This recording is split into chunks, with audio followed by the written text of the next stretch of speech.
Good evening आप सभी को। A very very good evening. A very very good evening to all of you. Good evening to all of you. Alright.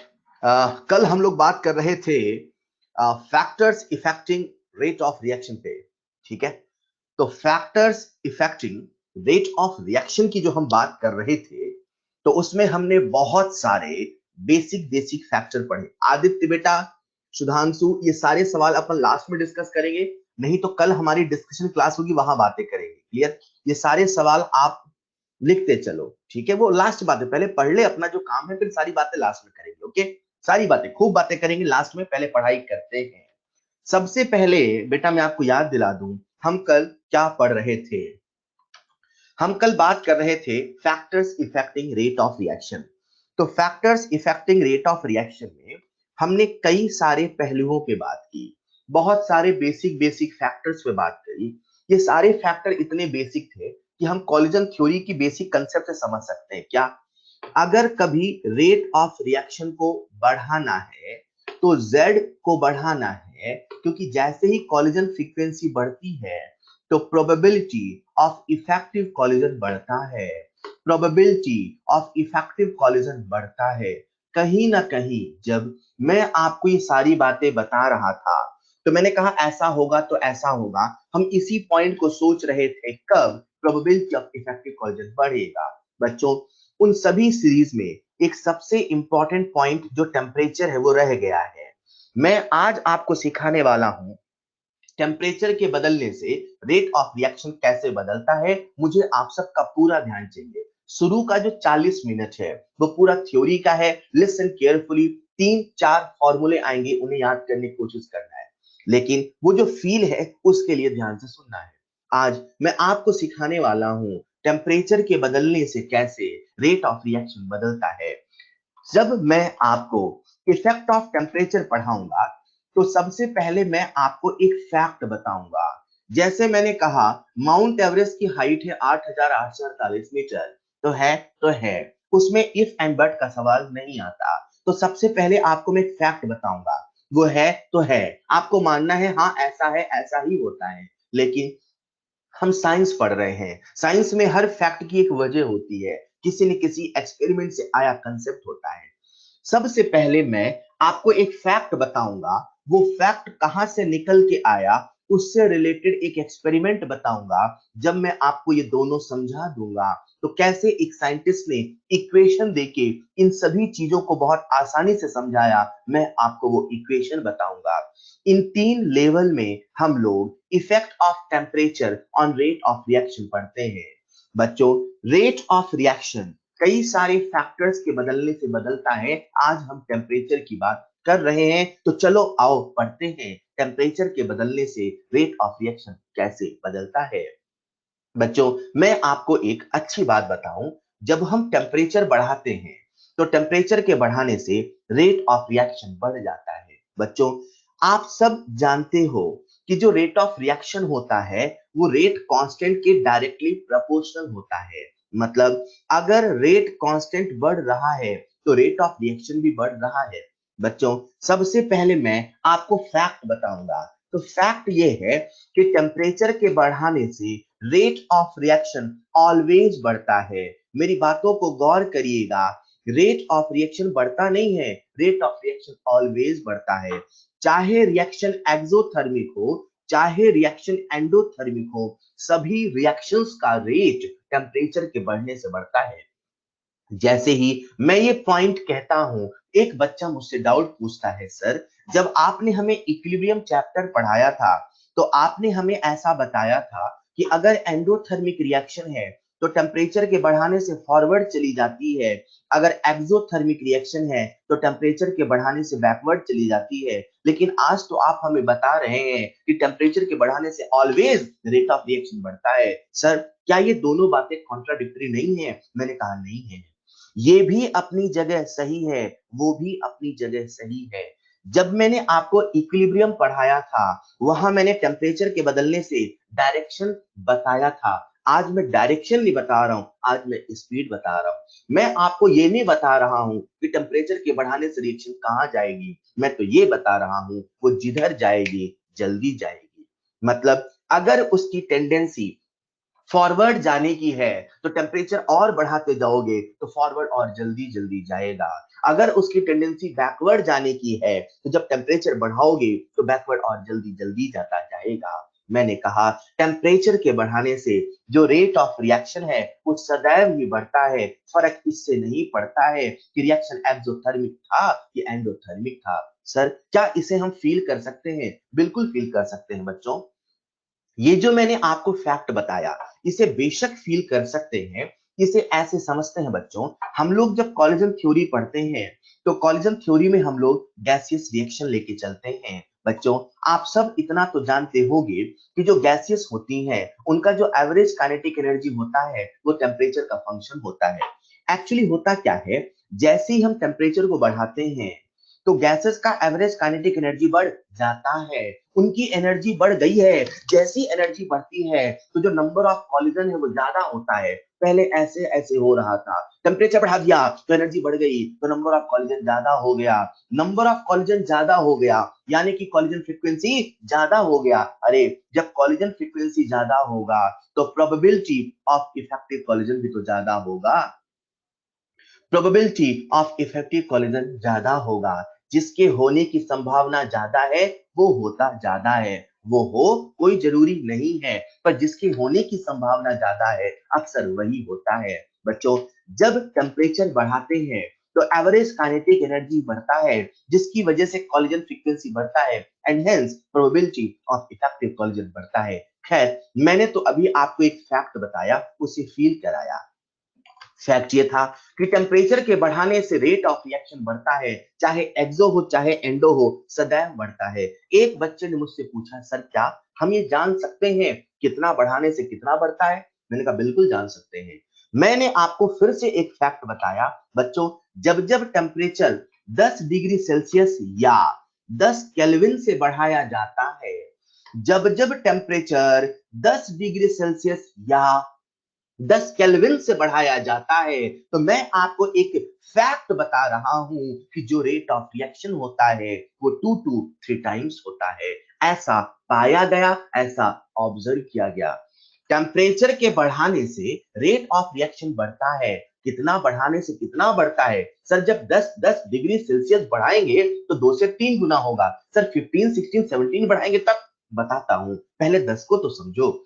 जब 10 degree Celsius का increment होता है तो जो रेट ऑफ रिएक्शन है वो 2 to 3 टाइम्स होता है। इसे समझिएगा। मान लीजिए टेम्परेचर T था तो उस समय जो रेट कांस्टेंट था K1 था। सर एक डाउट है। मैंने कहा क्या? सर आप तो हमें कह रहे हो कि टेम्परेचर के बढ़ाने से रेट ऑफ रिएक्शन बढ़ रहा और यहां आप रेट कांस्टेंट लिख रहे हो। मैंने कहा बेटा जो रेट होता है वो तो रेट कांस्टेंट के डायरेक्टली प्रोपोर्शनल होता है। अच्छा मतलब अगर हम रेट को समझना चाहते हैं तो रेट कांस्टेंट को समझ ले, बात तो बराबर है ना, क्योंकि आज कंसंट्रेशन कांस्टेंट है। हम कंसंट्रेशन को वैरी नहीं कर रहे हैं, हम वैरी किसे कर रहे हैं? टेम्परेचर को। मान लेते हैं टी टेम्परेचर पर उस रिएक्शन का रेट कांस्टेंट था K1। जैसे हमने टेम्परेचर बढ़ा के T+10 कर दिया तो हमारा ये फैक्ट कहता है उसका जो रेट कांस्टेंट है वो 2 to 3 टाइम्स होगा। पल भर के लिए मान लेते हैं वो 2 टाइम्स होगा। वैसे तो अलग अलग रिएक्शन में अलग अलग होगा, लेकिन सदैव ही 2 से 3 के बीच में होगा।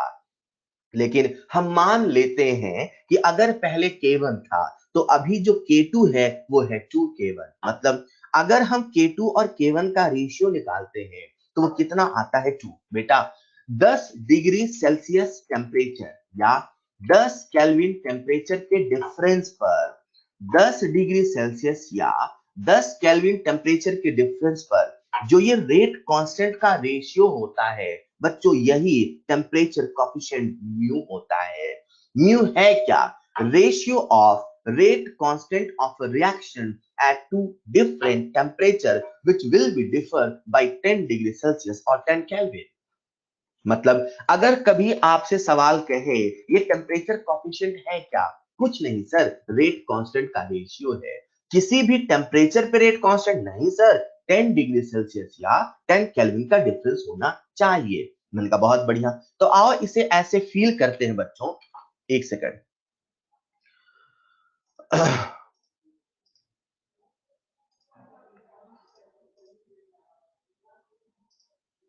एक सेकंड बच्चों, थोड़ा स्लाइड में प्रॉब्लम है।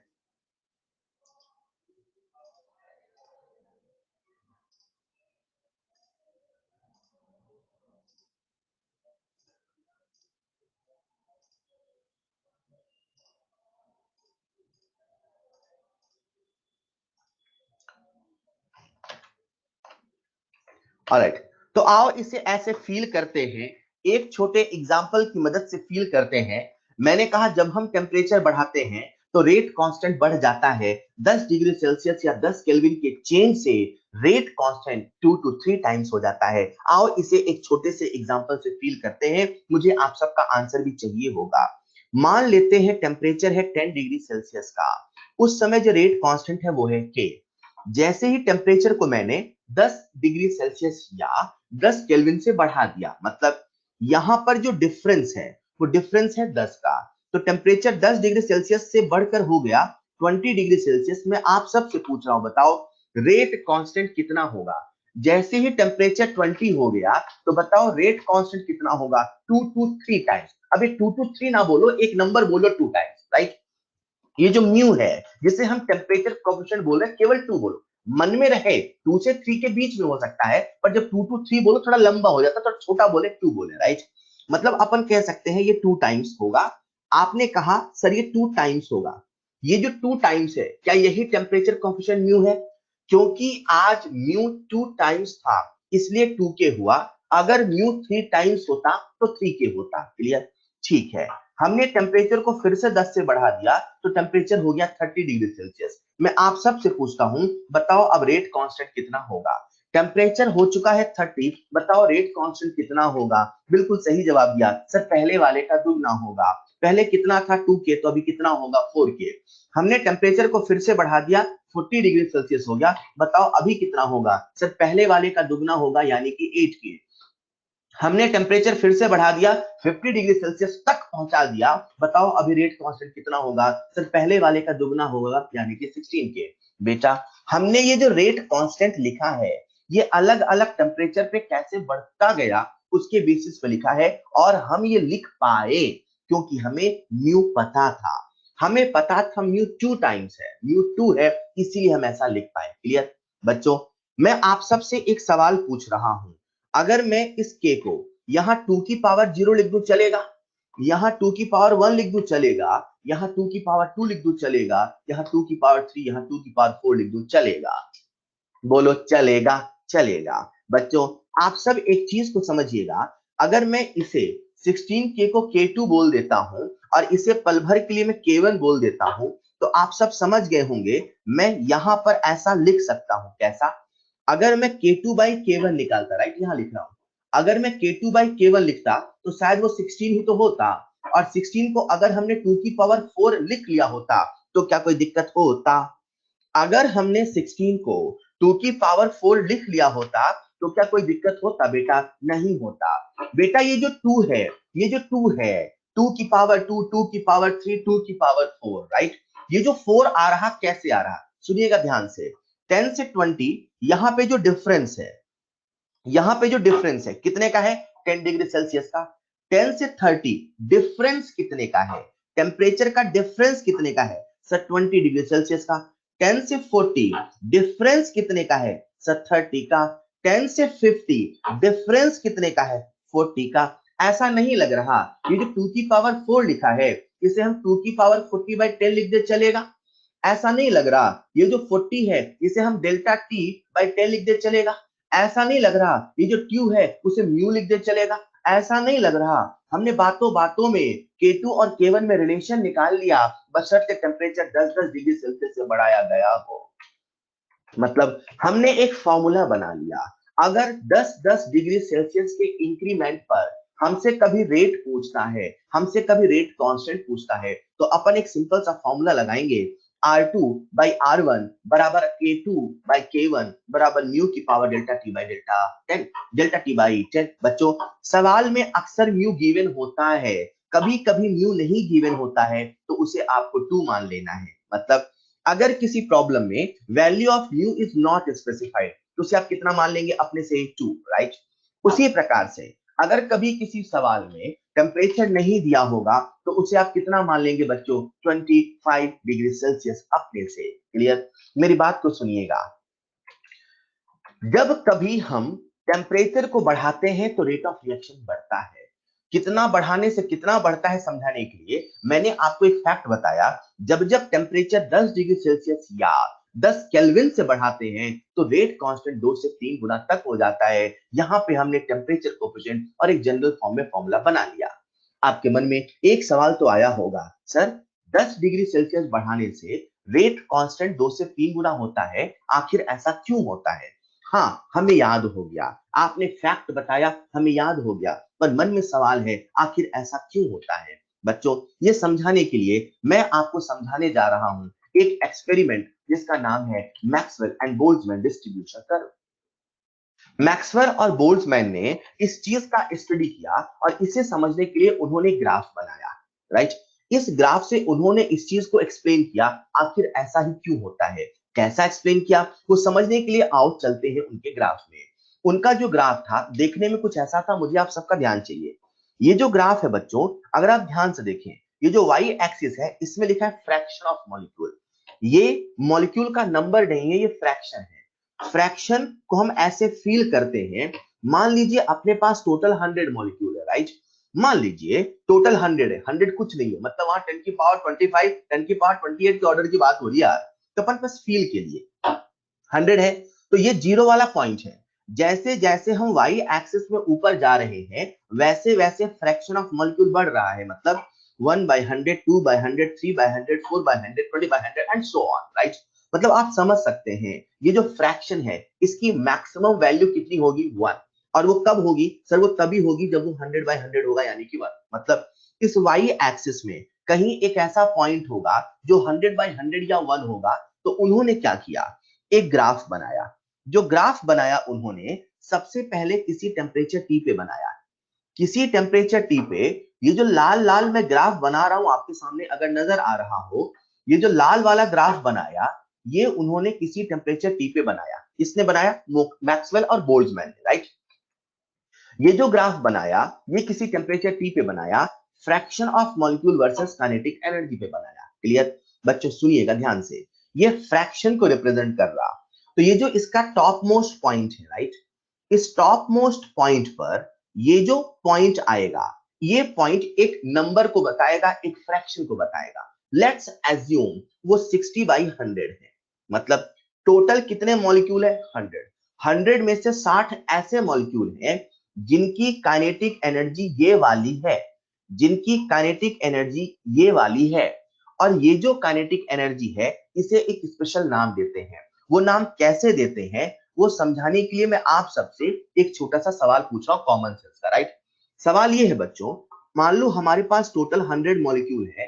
100 में से 90 मॉलिक्यूल की स्पीड v1 है, 90 मॉलिक्यूल की स्पीड v1 है, और 5 मॉलिक्यूल की स्पीड v2 है, और 4 मॉलिक्यूल की स्पीड v3 है, और 1 मॉलिक्यूल की स्पीड v4 है। बच्चों हमें उसी सैंपल का एक अननोन मॉलिक्यूल मिलता है, और वो जो अननोन मॉलिक्यूल मिला आप सब मुझे बताओ उसकी स्पीड क्या होगी? ये जो अननोन मॉलिक्यूल मिला है उसकी स्पीड क्या होने की संभावना सबसे ज्यादा होगी? उसकी स्पीड क्या होने की संभावना सबसे ज्यादा होगी? बिल्कुल सही कहा सर, जो सबसे ज्यादा मॉलिक्यूल की स्पीड है वही स्पीड होने की संभावना सबसे ज्यादा होगी। इसी वजह से ये जो एनर्जी है काइनेटिक एनर्जी, इसे हम लोग बोलते हैं मोस्ट प्रोबेबल, जिसके होने की संभावना सबसे ज्यादा है, most probable kinetic energy, right. बच्चों मैं आपको एक फैक्ट बताना चाहता हूं। अगर आप सबको याद हो तो हमने कोलिजन थ्योरी में कुछ ऐसा ग्राफ बनाया था, और इस ग्राफ में रिएक्टेंट के मॉलिक्यूल्स को इस ब्रेकर को, इस बैरियर को क्रॉस करना होता था। तो मात्र वही मॉलिक्यूल इस ब्रेकर को क्रॉस कर पाएंगे जिनकी एनर्जी टोटल थ्रेशोल्ड एनर्जी के बराबर या उससे ज्यादा हो। पल भर के लिए मान लो अगर थ्रेशोल्ड एनर्जी 100 है, राइट, तो अगर मॉलिक्यूल्स की टोटल एनर्जी 100 या 100 से ज्यादा है, तभी वो एनर्जी बैरियर को क्रॉस करेंगे, तभी वो प्रोडक्ट को बनाएंगे, नहीं तो बनाने की बात नहीं है। क्लियर बच्चों?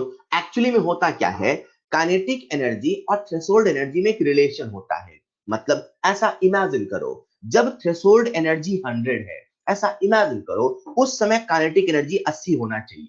मतलब जैसे ही किसी मॉलिक्यूल की काइनेटिक एनर्जी 80 हुई, आप समझ गए भैया इसके अंदर वो बात आ गई जो इसे उस पार ले जाएगा। 80 से ज्यादा हुई तो भी आप समझ जाओ इसकी जो थ्रेशोल्ड एनर्जी है वो 100 से ज्यादा है। क्लियर? पल भर के लिए मानो वो काइनेटिक एनर्जी जिसके करस्पॉन्डिंग थ्रेशोल्ड एनर्जी 100 होती है, पल भर के लिए मान लो वो ये वाला पॉइंट है जो मैंने मार्क किया, राइट। मतलब ये जो आपके सामने एरिया अंडर द कर्व है, ये जो आपके सामने पूरा का पूरा एरिया मिल रहा है, ये जो रेड से मैंने बनाया है, इस एरिया से जब हम टोटल फ्रैक्शन निकालेंगे, क्या निकालेंगे बच्चों? फ्रैक्शन। तो फ्रैक्शन के लिए मैं यहां पे एक डॉट डॉट करके लाइन बना रहा हूं, राइट। इस एरिया से जो यहां पे ये फ्रैक्शन ऑफ मॉलिक्यूल आएगा, ये वो मॉलिक्यूल्स का फ्रैक्शन है, टोटल है ना। मैंने तो एक पॉइंट बनाया है, ऐसे यहां से भी आएगा, यहां से, ये नीचे वाले सारे। क्लियर? ये जो मॉलिक्यूल का फ्रैक्शन है, ये वो फ्रैक्शन है जिनके अंदर काबिलियत है, जिनके अंदर क्षमता है एनर्जी बैरियर को क्रॉस करने की। मतलब आप ऐसा इमेजिन करो कि इस वाली एनर्जी से जो थ्रेशोल्ड एनर्जी है वो वही वाली है जितनी होनी चाहिए। तो थ्रेशोल्ड पता चल गया तो एक्टिवेशन एनर्जी पता चल जाता है। मतलब ये वाला जो एनर्जी है, ये वो एनर्जी है जब कभी मॉलिक्यूल के अंदर होती है तो वो एनर्जी बैरियर क्रॉस कर जाता है। क्लियर? अभी हमने ग्राफ केवल टी टेम्परेचर पे बनाया था। जैसे ही हमने रिएक्शन का टेम्परेचर 10 डिग्री सेल्सियस से बढ़ा दिया। सर हमने 10 से ही क्यों बढ़ाया? गौर करो, मैंने आपसे अभी कुछ देर पहले कहा जब टेम्परेचर 10 डिग्री सेल्सियस से बढ़ाया जाता है तो जो रेट कांस्टेंट है वो 2 to 3 टाइम्स हो जाता है। तो हमें समझना था 10 डिग्री सेल्सियस से ही क्यों होता है। तो हम लोगों ने जो अगला ग्राफ बनाया वो 10 डिग्री सेल्सियस बढ़ा के बनाया। मतलब ये जो अगला ग्राफ मैं आपके सामने बना रहा हूं ग्रीन कलर से, ये T+10 का है। अगर आप ध्यान से देखो तो ये जो ग्राफ है, इसमें ग्राफ थोड़ा सा नीचे बना, लेकिन सबसे इंटरेस्टिंग पॉइंट जो ये है कि इसमें ऐसे मॉलिक्यूल्स का फ्रैक्शन जिनकी अंदर एनर्जी थी एक्टिवेशन एनर्जी या उससे ज्यादा, उन मॉलिक्यूल्स का जो फ्रैक्शन है वो बढ़ गया। मतलब अगर पहले मॉलिक्यूल का फ्रैक्शन यहां कहीं नीचे आता था, तो अभी जो मॉलिक्यूल का फ्रैक्शन है वो ज्यादा आने लगा। मतलब बच्चों इसे अपन ऐसे समझते हैं, जैसे हमने टेम्परेचर 10 डिग्री सेल्सियस से बढ़ाया तो जो fraction of molecules crossing energy barrier है वो भी बढ़ गए। मजे की बात है, बढ़े नहीं, वो एग्जैक्टली 2 to 3 टाइम्स हो रहे थे। मतलब इसे आप ऐसे समझो, area of green plus red, मतलब ये जो ग्रीन और रेड का एरिया है, right, this is approximately 2 times of area of red. मतलब ये जो रेड वाला एरिया था उसका लगभग दुगना हो रहा था। ये कहने का मतलब ये है कि इससे जो टोटल फ्रैक्शन ऑफ मॉलिक्यूल आएंगे वो दुगने आएंगे। ये और बेसिक से फील करो तो ऐसे फील करो, पहले मान लो ये जो रेड वाला है ये 20 मॉलिक्यूल है, मान लो, वैसे है तो 20/100, पर मान लो अपन 20 मॉलिक्यूल की बात कर रहे हैं। पहले अगर 20 मॉलिक्यूल ऐसे थे जो एनर्जी बैरियर को क्रॉस करके प्रोडक्ट बनाते थे, तो जैसे ही टेम्परेचर 10 डिग्री सेल्सियस से बढ़ा दिया तो ये जो मॉलिक्यूल्स क्रॉसिंग एनर्जी बैरियर है ये भी 2 to 3 टाइम्स हो गए। मैंने अभी समझाने के लिए 2 टाइम्स बनाया है, कभी 2 टाइम होते थे तो कभी 2 से लेकर 3 टाइम्स तक होते थे। मतलब 20 का 3 गुना मतलब 60 तक होते थे। क्योंकि टेम्परेचर के बढ़ाने से molecules crossing, atoms crossing energy barrier becomes 2 to 3 times. अरे पहले 20 ही प्रोडक्ट बना रहे थे, अब 40 बनाने लगे, तो ऐसा नहीं लगेगा रेट ऑफ रिएक्शन दुगना हो गया, ऐसा नहीं लगेगा रेट कांस्टेंट दुगना हो गया। तो मैक्सवेल एंड बोल्ट्जमैन ने इसे एक्सपेरिमेंट करके प्रूव किया कि यार टेम्परेचर के बढ़ाने से, क्योंकि fraction crossing energy barrier 2 to 3 times हो जाते हैं, इसी वजह से रेट कांस्टेंट और रेट बढ़ जाता है। उसी समय मार्केट में एक साइंटिस्ट आए, उनका नाम था आरेनियस। उन्होंने कहा मैक्सवेल एंड बोल्ट्जमैन, आप सब ने ये जो ग्राफ से समझाया, इसका कोई मैथमेटिकल प्रूफ है कि बस ग्राफ ही है? बोले मैथमेटिकल प्रूफ है, इसका प्रॉपर मैथमेटिकल प्रूफ है जो आपके सिलेबस में नहीं है। उन्होंने पता किया कि जब कभी किसी भी टेम्परेचर पे हमें fraction of molecules crossing energy barrier पता करना है, तो उसका उन्होंने फॉर्मूला दिया। वो फॉर्मूला था e की power minus e upon RT। इसे आप ऐसे समझो बच्चों, पहले जब टेम्परेचर T था, उस समय फ्रैक्शन था जो एनर्जी बैरियर को क्रॉस कर रहा था, लेकिन जैसे ही हमने टेम्परेचर 10 से बढ़ा दिया, ये फ्रैक्शन 2 to 3 टाइम्स हो गया, क्योंकि fraction of molecules crossing energy barrier 2 to 3 times हो गया। तो हमने इसका कंक्लूजन निकाल लिया, अरे वो जो रेट है वो भी 2 to 3 टाइम्स हो गया, वो जो रेट कांस्टेंट है वो भी 2 to 3 टाइम्स हो गया। बच्चों, ये जो मैंने F लिखा है, इसका मतलब है फ्रैक्शन। आप गौर करिएगा, हमें यहां से मॉलिक्यूल का नंबर नहीं मिलता, हमें यहां से फ्रैक्शन मिलता है। हाँ, इसे टोटल नंबर से मल्टीप्लाई कर दो तो आपको number of molecule crossing energy barrier भी मिल जाएगा। क्लियर बच्चों? इस प्रकार से मैक्सवेल एंड बोल्ट्जमैन ने ये प्रूफ करके बताया, क्योंकि एरिया अंडर द कर्व, क्योंकि मॉलिक्यूल्स क्रॉसिंग एनर्जी बैरियर 2 से 3 गुना हो जाता है 10 डिग्री सेल्सियस टेम्परेचर बढ़ाने से, इसीलिए रेट कांस्टेंट भी 2 से 3 गुना हो जाता है।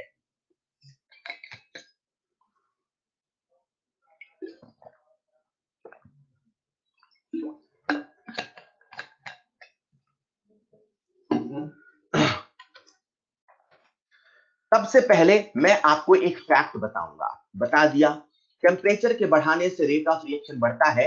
हाँ, 10 डिग्री सेल्सियस के बढ़ाने से 2 से 3 गुना होता है।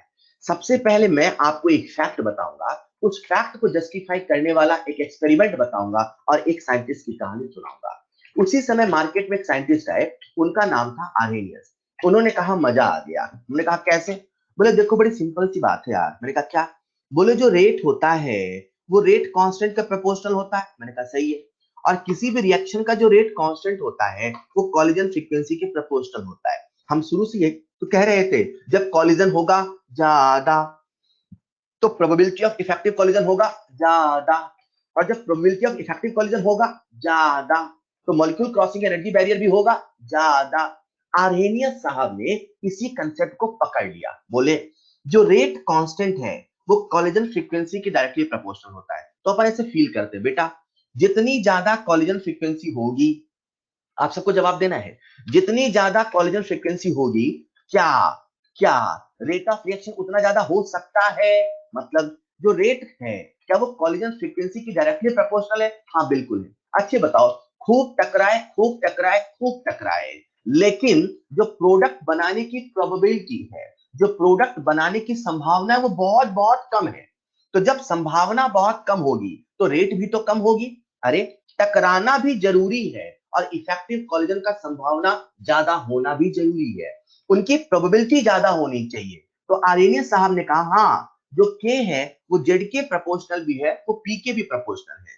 बच्चों ये जो पी है इसे हम लोग कहते हैं स्टेरिक फैक्टर। क्या कहते हैं? स्टेरिक फैक्टर, और you can say this is also known as probability, क्योंकि प्रोबेबिलिटी था वहीं से नाम पड़ा पी। स्टेरिक फैक्टर और प्रोबेबिलिटी ऑफ इफेक्टिव कॉलिजन है ना, ये कितना इफेक्टिव कॉलिजन है उसका प्रोबेबिलिटी बता रहा। जितनी ज्यादा प्रोबेबिलिटी होगी इफेक्टिव कॉलिजन उतना ज्यादा होगा।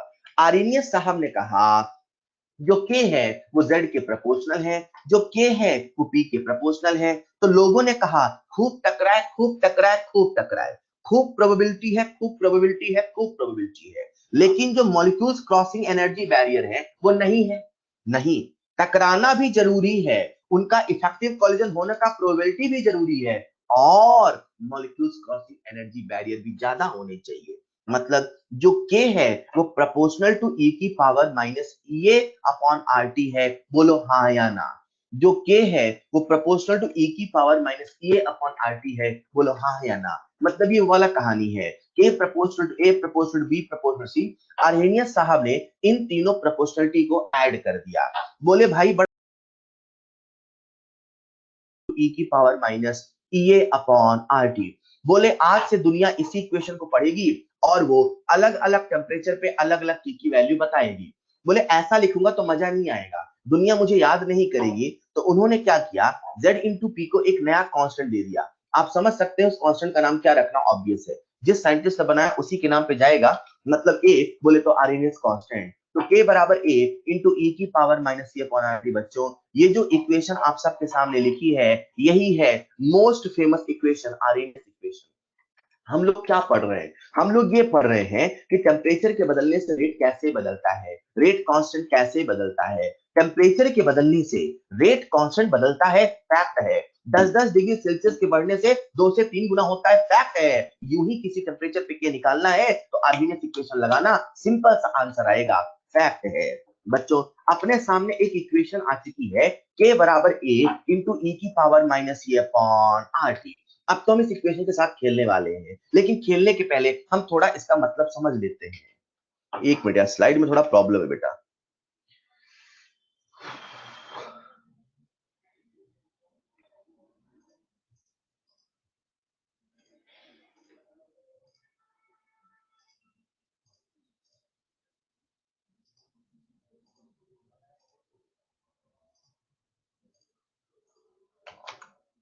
अभी क्लियर है? ओके, अभी आप सबको क्लियर दिख रहा है ना यार?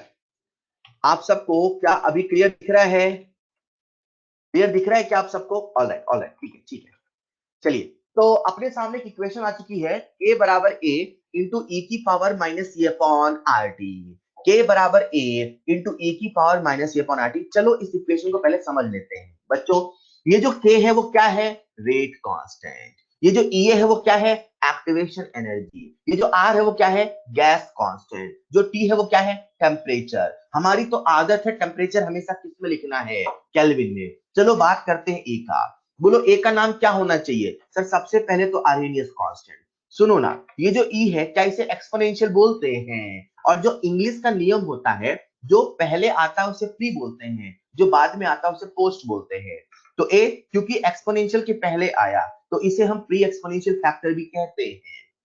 बच्चों मुझे एक बात बताओ, ये जो e की पावर माइनस ए अपॉन आर टी है, इसकी यूनिट क्या है? न्यूटन है कि मीटर है कि सेंटीमीटर है कि किलोमीटर है? इस e की पावर माइनस ए अपॉन आर टी की यूनिट क्या है?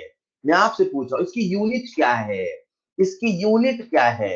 न्यूटन है कि मीटर है कि सेंटी? अरे वाह, बड़े टैलेंटेड है, कंफ्यूज करने से भी कंफ्यूज नहीं होते सर, इनमें से कुछ नहीं है सर। जो e की पावर माइनस ए अपॉन आर टी है सर वो फ्रैक्शन है। सर फ्रैक्शन की यूनिट कहाँ होती है? मतलब आप सब समझ पाए कि e की पावर माइनस ए अपॉन आर टी की यूनिट नहीं है। मतलब कहीं ना कहीं आप ये जान पाए कि जो k की यूनिट होगी वही a की यूनिट होगी। जो k की यूनिट होती है उसका general formula 1 minus n t inverse होता है। अगर फर्स्ट ऑर्डर रहा होता तो k का जो यूनिट है क्या वो टाइम इनवर्स होता? बच्चों आपने फिजिक्स में ऐसा पढ़ा होगा कि जो फ्रीक्वेंसी होता है उसका यूनिट भी टाइम इनवर्स होता है, क्योंकि जब फर्स्ट ऑर्डर रिएक्शन होता है, फर्स्ट ऑर्डर मात्र, क्योंकि जब फर्स्ट ऑर्डर रिएक्शन होता है तो के का जो यूनिट है वो फ्रीक्वेंसी के बराबर होता है, इसीलिए ए को हम फ्रीक्वेंसी फैक्टर भी कहते हैं। बच्चों बड़ी मजेदार बात है यार, ये जो अपने सामने इक्वेशन है के बराबर ए इंटू ई की पावर माइनस से अपॉन आर टी, ये एक ऐसी इक्वेशन है जिसकी मदद से हम अलग अलग टेम्परेचर पे अलग अलग के निकाल लेंगे। निकाले कैसे बताता हूँ, लेकिन एक जनरल मुझे बात बताओ, जब हम टेम्परेचर बढ़ाएंगे तो के बढ़ेगा घटेगा? बोलो ना। जब हम टेम्परेचर बढ़ाएंगे तो के बढ़ेगा, टेम्परेचर बढ़ाएंगे तो के बढ़ेगा। मेरा सवाल सुनना, टेम्परेचर बढ़ाते गए बढ़ाते गए बढ़ाते गए, के बढ़ता गया बढ़ता गया बढ़ता गया, टेम्परेचर बढ़ाते बढ़ाते इनफाइनाइट हो गया, तो आप सब मुझे बताओ के बढ़ते बढ़ते कितना होगा? टेम्परेचर बढ़ते बढ़ते इनफाइनाइट हो गया तो बताओ के बढ़ते बढ़ते कितना होगा? टेम्परेचर बढ़ाते बढ़ाते इनफाइनाइट हो गया तो बताओ के बढ़ते बढ़ते कितना होगा? जैसे ही मैं सवाल पूछता हूं तो कुछ बच्चे मुझसे कहते हैं सर के बढ़ रहा है तो टेम्परेचर बढ़ रहा है, सर टेम्परेचर बढ़ते बढ़ते इनफाइनाइट हो गया तो के बढ़ते बढ़ते इनफाइनाइट हो गया। नहीं, ऐसा नहीं है। क्या है जरा सुनिएगा, जब टेम्परेचर इनफाइनाइट होता है तो के ए होता है, कैसे? फील करना मेरे साथ। हमारे सामने एक फॉर्मूला आ चुका है बच्चों, k बराबर a इंटू ई की power minus E A upon R T, right? हमने टेम्परेचर को इनफाइनाइट ले लिया, something upon infinite zero, e की पावर 0 1, मतलब क्या k बराबर a है? अरे बोलो ना, क्या k बराबर a है? हाँ सर, ये तो हमने मैथ से फील कर लिया, मैथ का फील तो कर लिया। अब जो मैं बताने वाला हूँ बड़ा मजा आने वाला है, सुनिएगा ध्यान से। बच्चों एक बात बताओ, k बराबर a कब होता है? सर k बराबर a तब होता है जब टेम्परेचर इनफाइनाइट होता है। मैंने कहा ऐसे ना बताओ, e की power minus e upon RT के फॉर्म में बताओ। अच्छा सर k बराबर a तब होता है जब e की power minus e upon RT 1 होता है। मैंने कहा ये 1 तब होता है, अरे ये 1 तब होता है जब टेम्परेचर इनफाइनाइट होता है, क्योंकि टेम्परेचर इनफाइनाइट पर ही तो k बराबर a होता है। तो इसका फील क्या है? इसका फील क्या सुनिएगा, ये जो e की power minus e upon RT है ना, ये फ्रैक्शन है, मतलब ये फ्रैक्शन है उन मॉलिक्यूल्स का जो एनर्जी बैरियर को क्रॉस कर रहे हैं। अगर हम 100 मॉलिक्यूल लेके चले थे तो 100 के 100 जब प्रोडक्ट बनाएंगे, मतलब 100 के 100 जब एनर्जी बैरियर क्रॉस कराएंगे, अरे तभी तो फ्रैक्शन 1 आएगा। मेरी बात को समझ सकना बच्चों, तो बताना जितने मॉलिक्यूल लेके चले थे, जब सारे के सारे प्रोडक्ट बनाएंगे, जितने मॉलिक्यूल लेके चले थे जब सारे के सारे प्रोडक्ट बनाएंगे, अरे तभी तो e की power minus e upon RT 1 आएगा। मेरी बात को समझिएगा, आर्हेनियस से हमने पूछा ऐसा कब होगा जितने टकराए वो सारे के सारे प्रोडक्ट बनाए।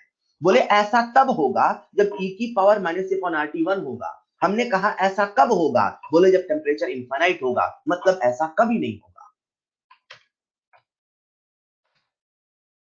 इनफाइनाइट टेम्परेचर पर k बराबर 1 कहने का मतलब क्या है? k बराबर 1 कहने का मतलब है all collisions are effective. 100 by 100, 100 लेके चले थे, 100 के 100 प्रोडक्ट बन गए, मतलब 100 के 100 इफेक्टिव हो गए, मतलब सारे एनर्जी बैरियर क्रॉस कर गए। ऐसा कब होगा? जब e की पावर माइनस अपॉन RT 1 होगा। ऐसा कब होगा? जब टेम्परेचर इनफाइनाइट होगा, मतलब ऐसा भी नहीं होगा। यहीं से ये कंसेप्ट आया, जितने टकराते हैं सारे प्रोडक्ट नहीं बनाते हैं। 15 लाख बच्चे पेपर देते हैं, सारे डॉक्टर नहीं बन पाते हैं। 100% प्रोडक्ट फॉर्मेशन नहीं हो सकता। ऐसा कब होगा? इनफाइनाइट टेम्परेचर पर। ऐसा कब होगा? इनफाइनाइट टेम्परेचर पर। मेडिकल एग्जाम के लिए इसे टाइम ले लेना। ऐसा कब होगा? इनफाइनाइट टेम्परेचर पर मेडिकल एग्जाम के लिए से टाइम ले लेना। ऐसा कब होगा? जब 15 लाख बच्चे पेपर दे, 15 लाख डॉक्टर बने, इनफाइनाइट टाइम पर, इनफाइनाइट सीट पर। एग्जैक्टली, सीख गए आप यार। खैर, जब टेम्परेचर इनफाइनाइट होगा तो k बराबर a होगा। का फील ये है बच्चों कि सारा का सारा कॉलिजन इफेक्टिव होगा। मतलब आपसे ऐसा पूछ सकता है, when all collision will be effective at infinite temperature, क्या कभी सारे कॉलिजन इफेक्टिव होते हैं? कभी नहीं होते हैं। Is this clear? बच्चों ये जो e की पावर माइनस अपॉन RT है ना, जो fraction of molecule crossing energy barrier है ना, इसे हम लोग बोल्ट्जमैन फैक्टर भी बोलते हैं। वही मैक्सवेल बोल्ट्जमैन के ग्राफ से आया था, तो बोल्ट्जमैन फैक्टर भी बोलते हैं। कंफ्यूजन नहीं होना चाहिए। क्लियर? बच्चों हम सब के सामने अरेनियस इक्वेशन आ गई है, चलो खेलते हैं। खेलें क्या? आप सब अपने कॉपी में लिख लो पहला फॉर्मूला, k बराबर a इंटू e की power minus e upon RT। लिख लो k बराबर a इंटू e की power minus e upon RT। चलो ऐसा करते हैं, इस इक्वेशन को घुमाते हैं। बच्चों अपने सामने इक्वेशन थी k बराबर a इंटू e की power minus e upon RT। e है तो हमने सबसे पहले ln लिया, e को हटाने के लिए log to the base e यानी ln, तो ln left hand side, ln right hand side, तो ln के बराबर ln a plus ln minus upon RT। मतलब ये स्टेप नंबर 1 हुआ, ये स्टेप नंबर 2 हुआ। क्लियर? तो जब ये ऐसा करोगे बच्चों, तो स्टेप नंबर 3 क्या होगा जरा सुनिएगा ध्यान से। ln k बराबर ln a minus e a upon RT। बोलो हाँ या ना? हमने ln को log में कन्वर्ट किया, ये हो गया स्टेप नंबर 4। log में कन्वर्ट करने के लिए 2.303 से मल्टीप्लाई कर दिया, left hand side right hand side, 2.303 को उधर भेज दिया, तो स्टेप नंबर 5 हो गया log के बराबर log a minus c upon 2.303 RT। बच्चों लिख लो अपनी कॉपी में नया फॉर्मूला, log के बराबर log a minus e upon 2.303 RT। अच्छा कुछ बच्चे ऐसे पढ़ते हैं, ऐसे देखते रहते हैं, अच्छा ठीक है सर याद कर लेंगे। ऐसे नहीं बेटा, बोलो चिल्लाओ लिखो बार बार पढ़ो, तब क्लास के साथ ये होगा। पेपर देते हो तो छत में देखते हो, अभी ऑनलाइन पढ़ो कंप्यूटर में देखते रहते हो, ऐसा थोड़ी है। उसे याद करने की कोशिश करो, मुझे पता है तो बस देखते रहते, हाँ सर याद कर लेंगे, कर ले सर, बन जाएगा सर, हो जाएगा, ऐसे नहीं, याद करो, मेरे साथ बोलो। Clear? log k is equal to log a minus ea upon 2.303 RT। बच्चों चलो ग्राफ बनाते हैं। ग्राफ का एक नियम होता है, सबसे पहले एक्सिस को देखो, सर देख लिया, उसके बाद फॉर्मूला याद करो, सर लिख लिया, आज तो लिखना ही नहीं पड़ा, सामने लिखा है, कितने किस्मती हो। log k बराबर log a minus ea upon 2.303 RT। Clear?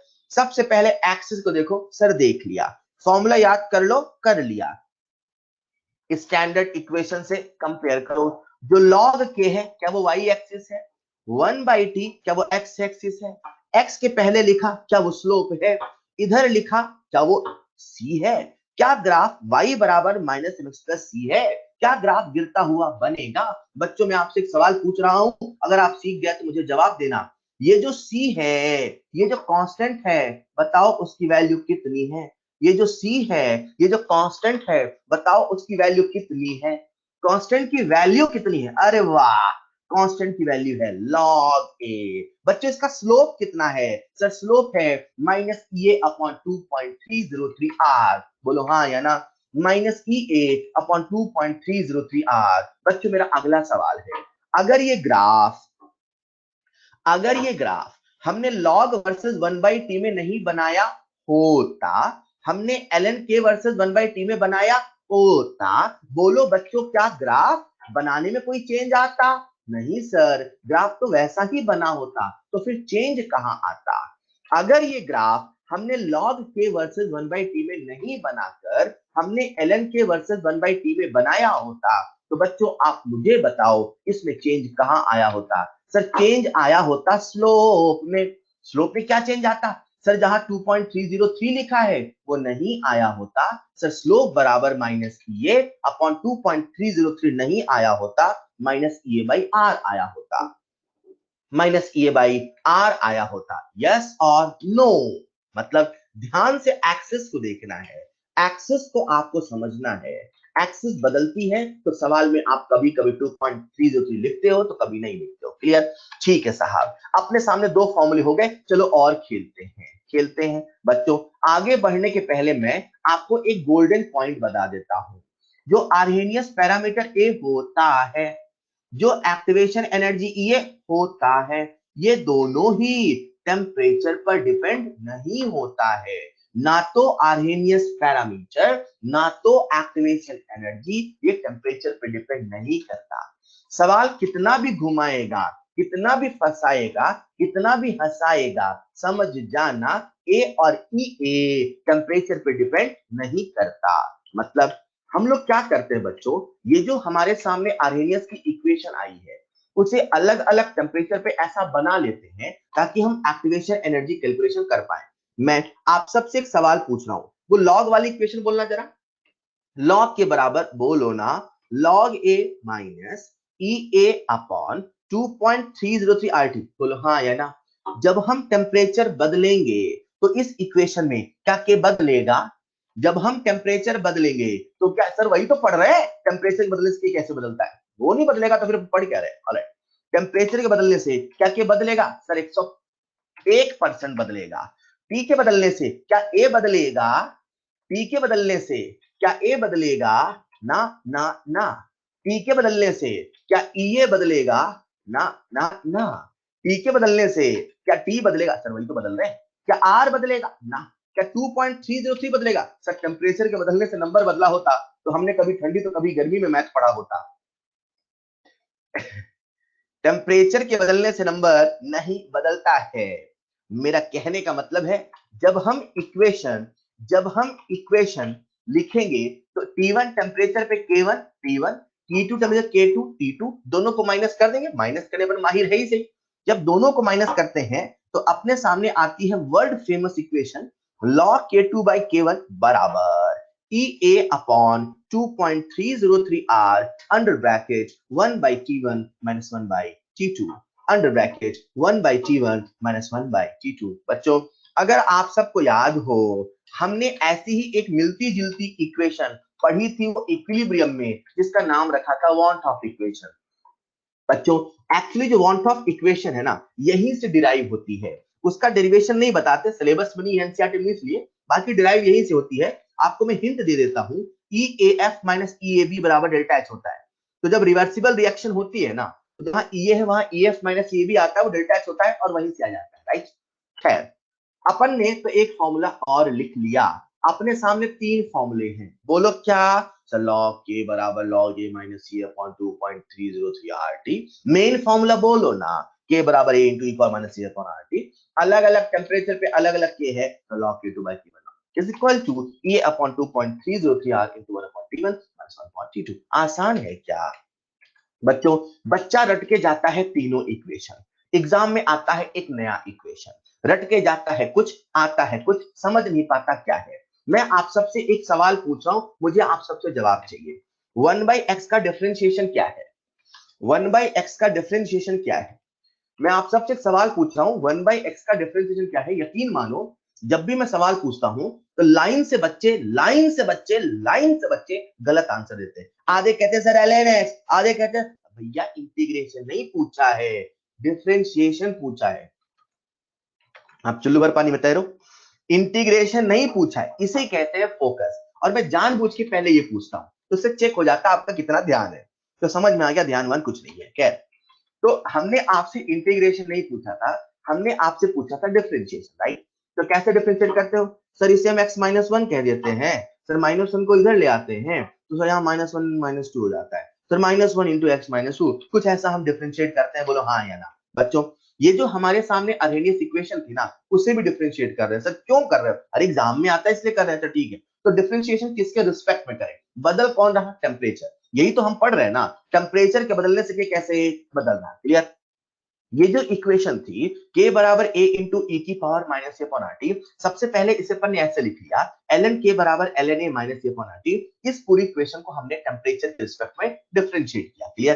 तो कैसे कर रहे हैं आपका ध्यान चाहिए, d ln k by dt बराबर d ln a by dt plus d, इसे इसको डिफरेंशिएट कर रहे हैं तो d minus a by RT upon dt। बच्चों मेरा सवाल आप सबसे, ये जो ln a है क्या ये कांस्टेंट है? क्या टेम्परेचर के बदलने से a नहीं बदलता है? क्या टेम्परेचर के बदलने से ए नहीं बदलता है? क्या ये कांस्टेंट है? हाँ। तो क्या इसका डेल 0 होगा? हाँ। अब आते हैं ई ए बाई आर में, तो ई ए बाई जो आर है वो तो कांस्टेंट है, बाहर निकल गया।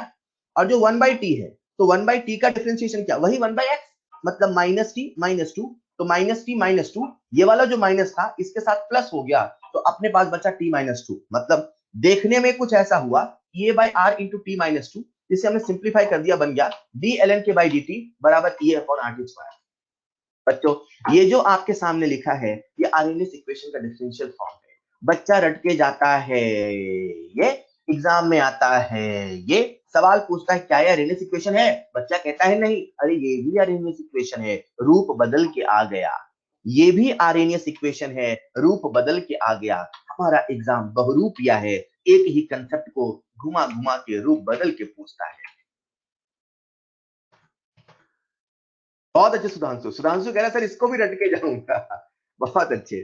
d ln k by dt equal to e upon RT square. हमारे सामने ये जो आप लिखा है, इसे कहते हैं differential form of Arrhenius equation.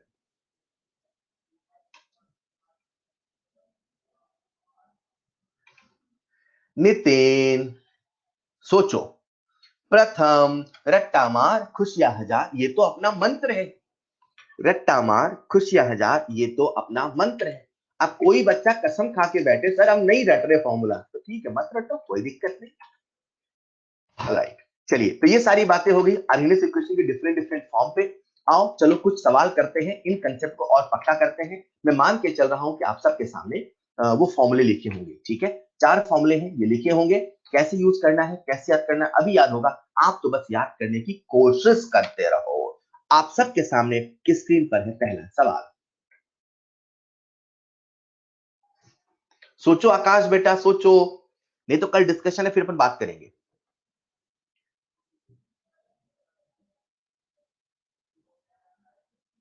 अंकित रोशन, श्रीतम बेटा थोड़ा सवाल ध्यान से पढ़ो, इतनी जल्दी क्या है? मुझे पता आपका फोकस नहीं है, अभी मैंने वो इंटीग्रेशन वाला सवाल पूछ के चेक कर लिया था, थोड़ा ध्यान से तो पढ़ो। Increases by 50 degree Celsius. आधा बच्चा रट के बैठा होता है, सर 10 है 50 है तो सर डेल्टा टी चल, अरे सवाल तो पढ़ लो, इंग्लिश में लिखा है, नहीं आती क्या?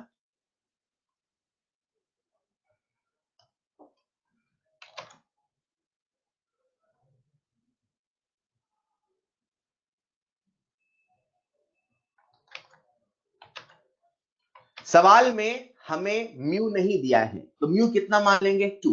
So simple, k2 by k1 बराबर म्यू की power delta T by 10। Delta T है वो है 50, वैल्यू रखो, आंसर पाओ, and the correct answer is 32 times. Is this clear? अगर आप सीख गए तो अगला सवाल आप सबके सामने स्क्रीन पर, याद रखना किलो कैलोरी में देना है।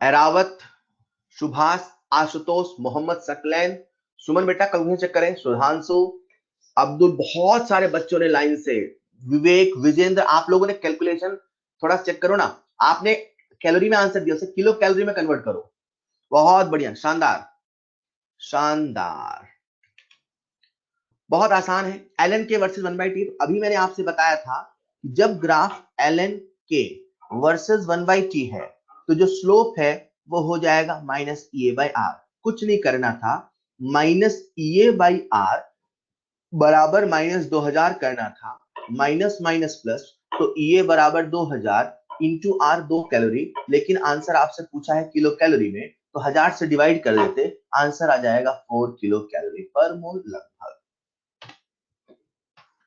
अगला सवाल आप सबके सामने स्क्रीन पर, सवाल का मैं आपको हिंट देता हूं, rate constant are equal, rate constant equal है मतलब k1 बराबर k2 है, हिंट दे दिया मैंने आपको, k1 बराबर k2 करिए, हिंट है k1 बराबर k2।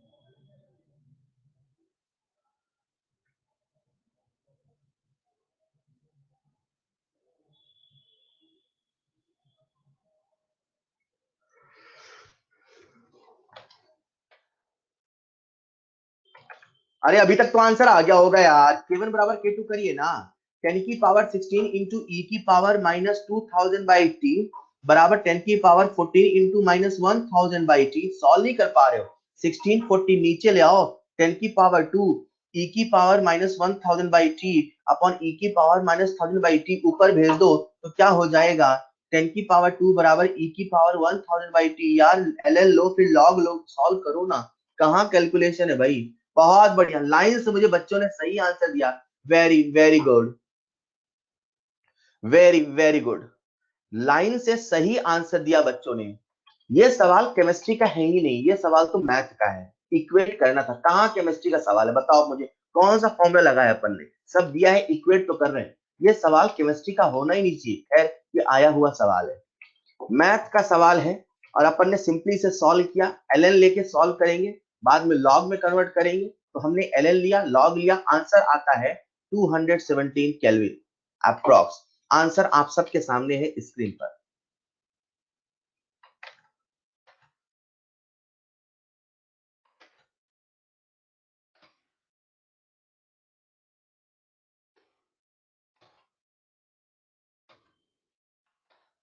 ऑलराइट, आप सबके सामने, किसी बच्चे को डाउट, रेज योर हैंड, किसी बच्चे को डाउट, बहुत अच्छे, आप सबके सामने स्क्रीन पर अगला सवाल, ये जो अगला सवाल है ये मैं सॉल्व करके बताता हूं, ताकि ऐसे सवाल कैसे करने हैं आप डिटेल्ड मेथड समझ लो, पहले डिटेल्ड तरीका बताऊंगा फिर एक ट्रिक बताऊंगा, ठीक है, तो पहले आपको मैं डिटेल्ड मेथड बता देता हूं, अपने सामने यहाँ पे के दे रखा है, आपका ध्यान चाहिए, तो ऐसा इमेजिन करो एक रिएक्शन है ए से बी, है ना, ऐसा इमेजिन करो, तो उसकी मैकेनिज्म दे रखी है, ए से बना बी, बी से बना सी, सी से बना डी, इसका K1 है, K2 है, K3 है ना। तो सवाल ये कह रहा है कि ये जो मेन रिएक्शन है इसका जब हमने K लिखा तो K ऐसे लिखा। अब अलग अलग सवाल में अलग अलग तरीके से लिखता है, वो अपना अपना उसका किस्सा है, और हमें किस एक्सप्रेशन की मदद से ये निकालना है। तो ऐसे सवाल का करने का जो डिटेल्ड तरीका होता है वो ये होता है, जहां जहां K लिखा है वहां आर्हेनियस इक्वेशन लिख दो, मतलब a इंटू ई की पावर माइनस ए अपॉन आर टी, ए इंटू ई की पावर माइनस ए माइनस ए, 1 है तो E1, 2 है तो E2, 3 है तो E3। क्यों? क्योंकि टेम्परेचर के बदलने से E तो टेम्परेचर बदल नहीं रहा, तो A के बदलने का सवाल ही नहीं, A तो वैसे रिएक्शन वही है तो A तो वैसे नहीं बदलता, तो एक कांस्टेंट है नहीं बदल रहा, सवाल में गिवन नहीं है। एक्टिवेशन एनर्जी बस पूछा है, उसी का डाटा दिया है, तो बस E1 बदल रहा है, सवाल में टेम्परेचर कांस्टेंट टेम्परेचर नहीं बदल रहा। तो सबसे पहले क्या करो, आरएनएस इक्वेशन वैल्यू पुट कर दो, अब उसे सॉल्व करो। ए कैंसिल, नंबर 1। अब इसे हम ऐसे लिख लेते हैं बच्चों, देखिएगा, e की power minus E A upon R T बराबर, राइट हैंड साइड है तो E A1 E A3 दोनों पावर ऐड होंगी, तो लिख दिया मैंने e की power minus E A1 minus E A3, right. Minus E A2 ऊपर जाएगा तो प्लस होगा, तो हो जाएगा plus E A2 upon R T. Clear? अब दोनों की पावर को इक्वेट करो, तो आर टी तो कैंसिल होगा, अब e की पावर सेम है तभी तो इक्वल है, तो पावर पावर को सेम कर दो, तो यहां से आ जाएगा माइनस ई ए बराबर minus E A1 minus E A3 plus E A2। Clear? Minus को उधर भेजो तो क्या हो जाएगा, E A बराबर E A1 plus E A3 minus E A2। अब बस वैल्यू पुट करो, ये मिल जाएगा। ये इस सवाल को करने का डिटेल्ड तरीका है। क्लियर? लेकिन ऐसे सवालों को हम कैसे शॉर्ट ट्रिक से करते हैं वो भी सुन लो।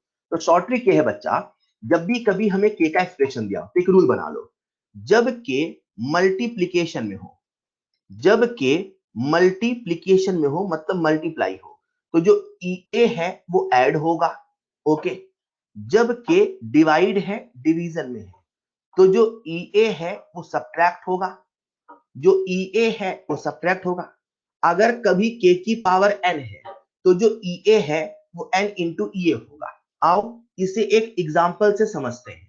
इमेजिन करो हमारे सामने के का एक्सप्रेशन है K1 इन का स्क्वायर इंटू K3 की पावर 3 अपॉन K2 की पावर 2, मतलब पावर नहीं भी होता है वाले केस ले लेते हैं। अब कैसे निकालें? तो अगर मल्टीप्लीकेशन में तो ऐड होगा, मतलब K1 K3 तो ऐड होगा, K2 माइनस होगा, के ऐड नहीं होता, के ई ए, तो आप ऐसे लिखोगे। अब इसे लिख रहे हैं हम ई ए, तो ई ए बराबर जो पावर है वो पहले आ जाएगा, मतलब 2E A1 plus 3E A3 minus जो डिनोमिनेटर में है वो माइनस होगा, माइनस 2E A2। आप ई ए की वैल्यू पुट करो, आंसर मिल जाएगा। क्लियर? तो कोई भी पावर हो, कुछ भी हो, उसे अपन ऐसे सॉल्व कर सकते हैं। ये छोटा सा ट्रिक है, फटाफट बन जाता है। डिटेल्ड मेथड भी आपको बता दिया, ट्रिक भी बता दिया, आपका है कैसे आप करना चाहते हैं। ठीक है, तो लिख देता हूं मैं सपोज, ताकि आप कंफ्यूज ना हो, सर ने वो सवाल नहीं अलग सवाल है ना। सपोज डिफरेंट क्वेश्चन, वरना आप जब 3 महीने बाद पढ़ोगे कहोगे सर यार उसमें K1 K3 अपॉन K2 लिखा, आपने तो पावर लगा दी है। ठीक है, तो ऐसा मान लेते हैं डिफरेंट क्वेश्चन है, ऐसा करेंगे। Is this clear? तो आंसर आता है, सारी वैल्यू को पुट करो, तो 30 प्लस 60 माइनस 40 बोले तो 50 किलो जूल पर मोल। बच्चों अगला सवाल आप सबके सामने स्क्रीन पर। मैं इस सवाल के लिए आपको एक हिंट दे देता हूं। जो फ्रैक्शन होता है अगर उसे 100 से मल्टीप्लाई करो तो परसेंट बनता है। और दूसरा हिंट ये है, fraction of molecules crossing energy barrier का फॉर्मूला होता है F बराबर E की power minus E upon RT। Hint दिया है मैंने, सॉल्व आपको करना है।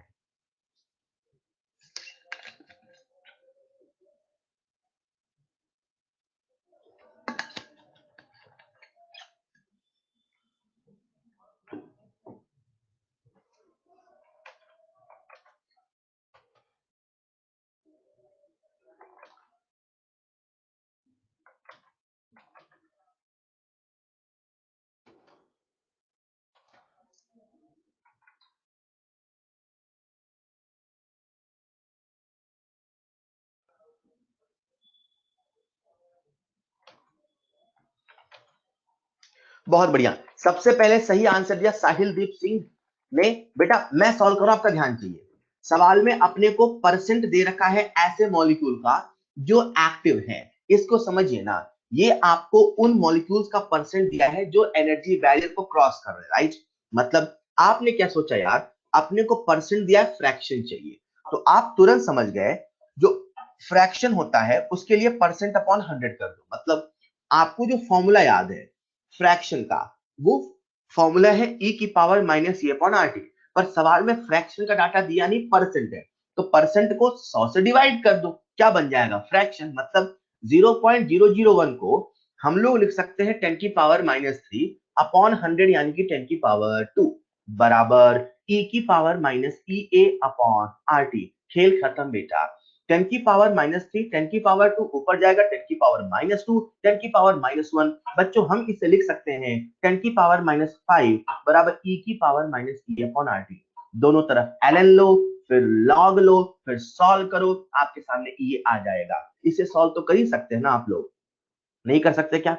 ln 10 की power minus 5 equal to minus E upon R T. हम log ले रहे हैं तो 2.303 log 10 की पावर माइनस 5, 2.33 इधर आ गया, तो मैं लिख सकता हूं 5 log 10, इधर लिख दो क्या, 5 log 10 बराबर E A upon 2.303 R T. अच्छा हमें निकालना क्या है, ई ए, तो 2.33 नहीं भेजना था, कोई दिक्कत नहीं, भेज दिया तो चलता है। अब यहां अपने को ई चाहिए, तो ई क्या होगा बच्चों, log 10 की वैल्यू होती है 1, यानी कि 5 इंटू 2.303 इंटू आर अपने को लिखना है कैलोरी में, तो 2 इंटू टेम्परेचर दे रखा है 500 केल्विन, आर टी भी मल्टीप्लाई कर दिया, इसे कन्वर्ट करना होगा किलो कैलोरी में, तो हमें 1000 से डिवाइड करना होगा, तो 500 टू 1000, ये पूरा कैंसिल हो जाएगा, इन दोनों को मल्टीप्लाई करना है। कितना आसान है, कैलकुलेशन नहीं है बेटा। जब आप इसे सॉल्व करते हैं तो आंसर आता है 11.515 किलो कैलोरी, 515 किलो कैलोरी। जब मैं सॉल्व कर रहा था तो एक बच्चा लिख रहा है सर आप सॉल्व कर दीजिए। ठीक है बेटा, एग्जाम में भी ऐसे ही करना आप। ऑलराइट, तो आप सबके पास आंसर आ चुका है, 11.5 kilo calorie is the correct answer. सबसे पहले आंसर दिया साहिल ने, बहुत अच्छे बच्चों। अगला सवाल आप सबके सामने स्क्रीन पर है, मैं इसके लिए हिंट दे रहा हूं बेटा, इसमें आपको ग्राफ कंपेयर करना है, राइट, कंपेयर करना है। पहले मैंने हिंट दिया, दिमाग लगाओ ना, नहीं बनेगा तो मैं तो बताऊंगा ही। यशराज बेटा आप मत करो, रहने दो आप तो यार। Calculate the value of pre exponential factor and activation energy in following equation. अपने सामने एक इक्वेशन दे रखी है, एक गाना आया था आज से कुछ दिनों पहले इसमें तेरा घाटा मेरा कुछ नहीं जाता, ऐसा कोई गाना गाना सुना था क्या यशराज आपने? गाओ मेरा जरा जहां बैठे हो बहुत अच्छा गाना था नहीं, इसमें तेरा घाटा मेरा कुछ नहीं जाता, बाकी आपकी इच्छा है, आपकी चॉइस है। हाँ वो कह रहा है सर आप सॉल्व करिए, आप यार देख सॉल्व ही नहीं करना चाहते हो, ठीक है मत करो। Calculate the value of pre exponential factor and activation energy in the following equation, है ना। तो अपने सामने इक्वेशन दे रखी है और हमसे ये पूछा हुआ है, बहुत आसान है। कैसे करें, सबसे पहले अपन फॉर्मूला जो हमें याद है उसे लिखते हैं। मैंने कहा आप सबके पास A4 साइज में फॉर्मूला लिखा होना चाहिए, तो आपने लिखा होगा, ऐसा मान के मैं चल रहा हूं। तो log k is equal to log a minus E A upon 2.303 R T, right. खेल खत्म यार, कंपेयर करो ना।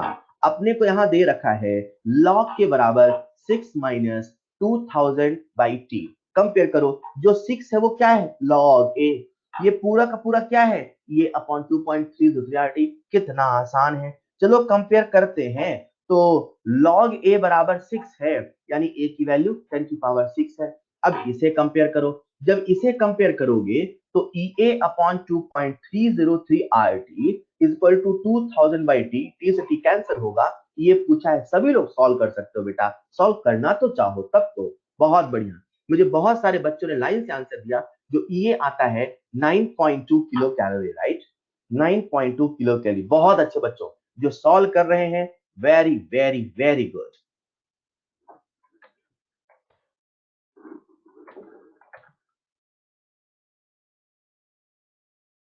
आप सबके सामने स्क्रीन पर है अगला सवाल। ये जो सवाल है इसमें थोड़ा सा कैलकुलेशन है सर, मैं मानता हूं इसमें कैलकुलेशन है, ये एनसीईआरटी का सवाल है, इलस्ट्रेशन में भी है, मानता हूं कैलकुलेशन है, लेकिन उससे बड़ा सच ये है आप 12वीं पास है, आपके लिए ये कैलकुलेशन कुछ नहीं है। हिंट है, फॉर्मूला लगाओ, log k2 बाई k1 बराबर E A upon 2.303 R under bracket 1 upon t1 minus 1 upon t2। बार बार बोलने से याद होगा, बार बार लिखने से याद होगा। बच्चों, इसमें जो आपको टेम्परेचर है ना, वो केल्विन में कन्वर्ट करना होगा। सॉल्व करो तसल्ली से, पूरे 1-1.5 मिनट है आपके पास, सॉल्व करिए प्लीज।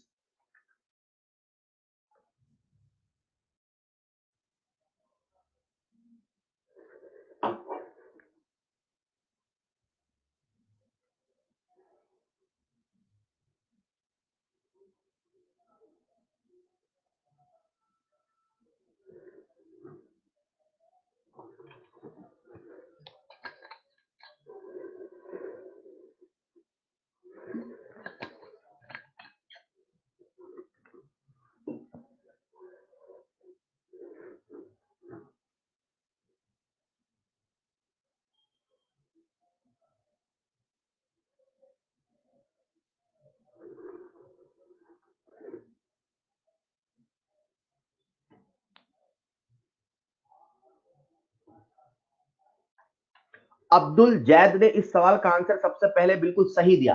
प्रशांत, आपने दिया था, आपका आंसर लगभग था, बट मैं सही मानूंगा।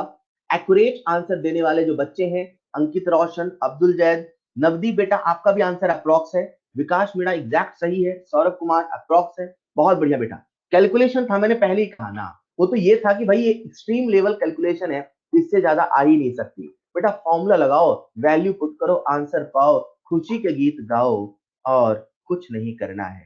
हाँ, सॉल्व करने की आदत तो डालनी पड़ेगी। आसान नहीं होता डॉक्टर बनना, हर दिन खुद को मोटिवेट करना पड़ता है बेटा। हर दिन खुद, हर दिन, हर पल बहुत मेहनत करनी पड़ती है। मतलब मन नहीं करता है सवाल सॉल्व करने का, जो टॉपर बनता है ऐसा नहीं बनता, पर खुद को वो कहता रहता है नहीं करना है, करना है, करना है, तब होता है बेटा। बहुत बढ़िया, yes, very very very good, and the correct answer is 53.4 kilo joule, accurate है। जिन्होंने 53 दिया, जिन्होंने 54 दिया, जिन्होंने 52 दिया, उनका भी सही है। क्योंकि एग्जाम में ऑप्शन इतने क्लोज आपके मेडिकल में नहीं आते, इतने क्लोज ऑप्शन नहीं आते, खास करके अगर सवाल में कैलकुलेशन है तो। क्लियर? तो बहुत बहुत अच्छे।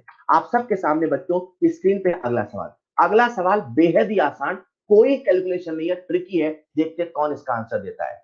आप सबके सामने स्क्रीन पे है अगला सवाल।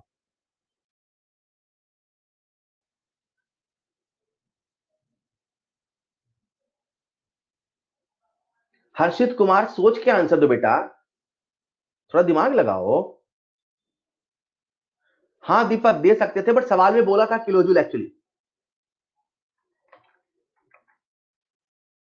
हिंट देता हूं, गाड़ी की स्पीड बढ़ेगी तो डिस्टेंस ट्रेवल करने में टाइम कम लगेगा। हिंट दे रहा हूं, गाड़ी की स्पीड बढ़ेगी तो डिस्टेंस ट्रेवल करने में टाइम कम लगेगा, हाफ डिस्टेंस ट्रेवल करने में टाइम कम लगेगा। कितना आसान है यार। Correct answer is decreases. चलो सुन लो, जिससे नहीं बना वो लोग सुन लो, सुन लो बेटा। जब हम टेम्परेचर बढ़ाते हैं तो रेट ऑफ रिएक्शन बढ़ जाता है। रेट ऑफ रिएक्शन बढ़ने का मतलब क्या है? रेट ऑफ रिएक्शन बढ़ गया मतलब स्पीड बढ़ गई, स्पीड बढ़ गई मतलब आधा खत्म करने के लिए जल्दी खत्म हो जाएगा, मतलब टाइम कम हो जाएगा। मतलब जब स्पीड बढ़ गई तो जो काम पहले 10 मिनट में होता था 5 मिनट में हो जाएगा, so time taken will be decreases. Clear? Time taken will be decreases. So answer will be B. बच्चों, एक खुशखबरी है, सुनना चाहेंगे? एक खुशखबरी है, सुनना चाहेंगे? एक खुशखबरी है, सुनना चाहेंगे? हाँ बिल्कुल बिल्कुल, सुजीत कुमार के से भी रिलेट कर सकते हैं। एक बच्चा कह रहा है के से भी रिलेट कर सकते हैं। खुशखबरी ये है बच्चों, आप पढ़ रहे थे केमिकल काइनेटिक्स, और दूसरी खुशखबरी ये है, tomorrow will be last class for physical chemistry. और तीसरी खुशखबरी ये है कि कल रहेगी डिस्कशन क्लास, राइट? खुशखबरी पे खुशखबरी। तो कल आपकी लास्ट क्लास रहेगी फिजिकल केमिस्ट्री की, basically which is a discussion class. So आपको सबसे पहले मैं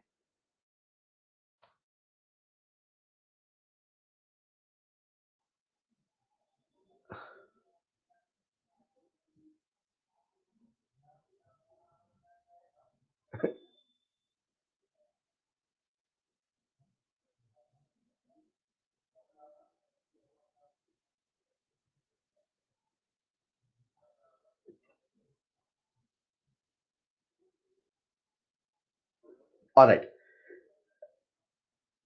होमवर्क सुन ले, होमवर्क सुन ले। सबसे पहला आपका जो नेक्स्ट क्लास है दैट इज टुमारो, उसका आपका होमवर्क रहेगा, जो होमवर्क दिया है प्लीज कंप्लीट करना, क्योंकि संडे को पेपर है, ये सबसे बड़ा सत्य है। ठीक, संडे को पेपर है, ये सबसे बड़ा सत्य है, और उसमें केमिकल काइनेटिक्स कंप्लीट आ रहा। तो कल की डिस्कशन क्लास लेने का मेरा इंटेंशन यही है कि अपन सारा सवाल एक एक लगा ले यार। आप नहीं लगाओ तो मेरे साथ उसे खत्म करना है। कल की क्लास में अपने को सारा सवाल लगाना है, ताकि टेस्ट पेपर में एक एक सवाल अपने से बनना चाहिए। आपका सबसे पहला होमवर्क रहेगा लेक्चर 1 to 7। दूसरा होमवर्क रहेगा शॉर्ट नोट्स। क्योंकि कल डिस्कशन है, तो आप लोग पहले इसे प्रायोरिटी में रख लो। जो ये 3 4 5 है ना, इसे प्रायोरिटी में कर लो। शॉर्ट नोट्स बाद में बना लेना, मतलब कल के डिस्कशन के बाद बना लेना, पेपर के पहले बना लेना, पेपर के बाद, लेकिन जरूर बना लेना मंडे के पहले पहले। शॉर्ट नोट्स मंडे के पहले पहले जरूर बना लेना, राइट। मंडे के पहले जरूर बना लेना, कल नहीं बनाओ चलेगा, सारे फॉर्मूले लिखने क्लियर। तो कल का जो डिस्कशन होगा वो एक्सरसाइज 1 to 3 का होगा। अगर कोई बच्चा ऐसा है जो ये सारे काम कर लेता है आधे घंटे में, 1 घंटे में, है ना, वो कर लेता है, तो बच्चों करना क्या है, फिर आपको कंप्लीट करना है रेस, और आपको इस चैप्टर की एनसीईआरटी भी पढ़ना है, और साथ में एनसीईआरटी एग्जाम्पलार भी लगाना है। मेरी बात सुने, ऑब्वियसली आप ये कल नहीं कर पाएंगे, आपके एग्जाम के लिए जरूरी भी नहीं है यार, आपके एग्जाम के लिए जरूरी भी नहीं है, ये तो आप कर लो 1 to 3, वो मोर देन एनफ है। लेकिन वही है ना, हमने सब कुछ कर लिया, अब क्या करें। तो आप प्लीज रेस भी लगाएं, एनसीईआरटी को भी पढ़े, एनसीईआरटी एग्जाम्पलार को भी पढ़े, ठीक। अब होगा क्या, कल आप नहीं कर पाओगे, तो ये जो काम है इसे आप संडे को कर लेना, पेपर के बाद। पेपर के बाद भी पढ़ाई होगी, ऐसा थोड़ी पेपर खत्म तो पढ़ाई खत्म, तो करना है क्लियर। लेकिन कल का जो डिस्कशन होगा एक्सरसाइज 1 to 3 का होगा। ये रहा होमवर्क, इसे करेंगे। बहुत सारे बच्चे वहां बहुत कुछ लिख रहे हैं चैट बॉक्स में। बेटा, फिजिकल केमिस्ट्री के जो रिमेनिंग चैप्टर है वो ऑब्वियसली खत्म हो गए, डोंट वरी। हाँ, मैं अभी कल तक आपको पढ़ाऊंगा, उसके बाद मंडे से इनॉर्गेनिक केमिस्ट्री होगा। बाकी की सारी इंफॉर्मेशन आपको आपके ऐप पर मिलती रहेगी। हाँ, इनॉर्गेनिक केमिस्ट्री मैं डील नहीं करूंगा बेटा, ठीक है। कुछ बच्चे पूछ रहे इनॉर्गेनिक केमिस्ट्री आप पढ़ाएंगे, नहीं ऐसा नहीं है। तो ये सारी चीजें आपको जो है वो ऐप पे इंफॉर्मेशन मिलती रहेंगी, वहां आप चेक करते रहना। अभी फिलहाल काइनेटिक्स तक ही आपका हुआ है, ठीक है। तो दैट्स ऑल फॉर टुडे, मिलते हैं नेक्स्ट क्लास में। थैंक यू सो मच, जो कि कल है डिस्कशन क्लास बेसिकली। हाँ, मैं तब से सबसे पहले इसका हैंडआउट बना दूं, है ना, हैंडआउट, इसका मैं हैंडआउट प्रिपेयर कर दूं आज की क्लास का। विजय बेटा, वो इंफॉर्मेशन आपको मिल जाएगी यार, वो सारी इंफॉर्मेशन अपने पास नहीं रहती बेटा। सिद्धार्थ, नो आइडिया, वो होगा, वो आपको मिल जाएगी इंफॉर्मेशन, ठीक है। हाँ, मैं सबसे पहले क्लास का हैंडआउट प्रिपेयर कर देता हूँ, ऑलराइट। एग्जैक्टली बेटा, जिनके पास लिंक है वो जा सकते हैं। अमित बेटा जा सकते हो, खुश रहो। आप लोग जा सकते हैं, जिनके पास लिंक है वो जा सकते हैं, राइट। हाँ आशीष, जा सकते हो, बिल्कुल। हाँ आदित्य, बिल्कुल, दोनों का ही रेट बढ़ाता है ना। एक मिनट, मैं सबसे पहले हैंडआउट प्रिपेयर कर दूं।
आप सबके सामने अभी एक पॉपअप आया होगा, पॉपअप की मदद से भी आज की क्लास के हैंडआउट को डाउनलोड कर सकते हैं, और ये हैंडआउट मैं लिंक पर भी शेयर कर देता हूँ। बच्चों पढ़ते रहें, और कल प्लीज जितना भी आपका होमवर्क हो वो सारा का सारा डिस्कस करें। हाँ, आप सबसे पहले मुझे सारे सवाल मैसेज जरूर कर देना जो आपके डाउट हो।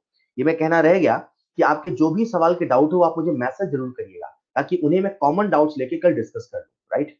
आदर्श बेटा, मोल कंसेप्ट छोड़ के बाकी सब कुछ आ रहा है, वो सारा आपके ऐप पर है, वो आप देख लेना।